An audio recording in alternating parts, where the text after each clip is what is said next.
Ich bin nicht schüchtern. Ich wähle nur sorgfältig. Du bist mir aufgefallen. Und nein, das passiert nicht oft.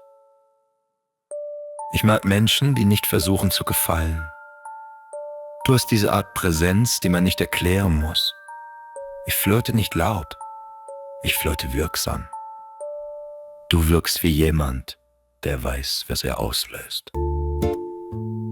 Ich stehe nicht auf Spielchen, aber auf Spannung. Du bist kein Zufall, dafür bleibst du zu sehr hängen. Sag nichts, der Moment funktioniert auch so.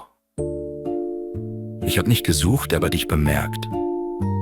Du hast meine Aufmerksamkeit und die vergebe ich selten.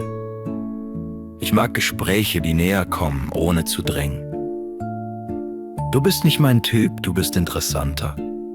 Ich bleib ruhig, wenn etwas Wirkung hat. Du hast diese Ruhe, die neugierig macht. Ich wollte eigentlich weitergehen, dann hast du gelächelt. Du wirkst wie jemand, der nichts beweisen muss. Ich flirte lieber langsam, dann bleibt mehr hängen. Du bist näher, als du gerade denkst. Ich höre dir gern zu, auch zwischen den Worten. Du bist kein kurzer Gedanke, du bleibst. Ich mag Menschen, die man nicht überhören kann.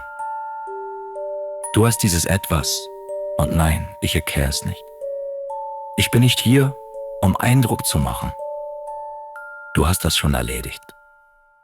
Ich stehe auf Klarheit, also ja, du gefällst mir. Du bist nicht laut, du bist präsent.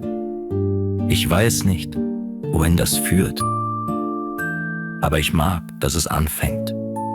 Bleib kurz, das lohnt sich.